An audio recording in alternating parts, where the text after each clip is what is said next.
2026-cı ilin başlanmasından sonra vətəndaşların məhkəmələrə ən çox ünvanladıkları müraciətlər aliment məbləğlərinin artırılması ilə bağlı olub. Yeni Sabah məlumat verir ki, bu haqda hüquqşünas Aysel Süleymanova məlumat verib. Onun sözlərinə görə, alimentin artırılıb-artırılmaması birbaşa olaraq məhkəmə qətnaməsinin hansı tarixdə çıxarılmasından asılıdır. Hüquqşünas qeyd edib ki, əgər məhkəmə qətnaməsi 2025-ci ildə alimentlərin indeksləşdirilməsi vaxtı növbəti illərdə baş verəcək artımlar nəzərə alınmaqla çıxarılıbsa, bu halda aliment alan şəxsin əldə etdiyi məbləğdə avtomatik artım baş verəcək.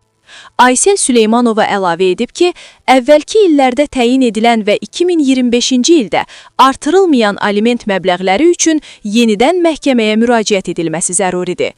Onun sözlərinə görə, bir çox qətnamələrdə minimum əmək haqqının artacağı təqdirdə alimentlərin də müvafiq olaraq artırılması nəzərdə tutulur. Ancaq hazırda minimum əmək haqqında artım baş vermədiyindən aliment məbləğləri olduğu kimi qalır.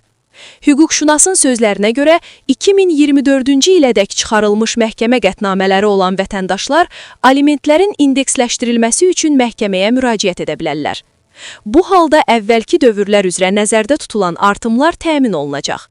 Aysel Süleymanova qeyd edib ki, aliment məbləği bir dəfə indeksləşdirildikdən sonra növbəti illərdə minimum əmək haqqı artdığı halda əlavə müraciətə ehtiyac qalmayacaq və aliment avtomatik şəkildə artırılacaq.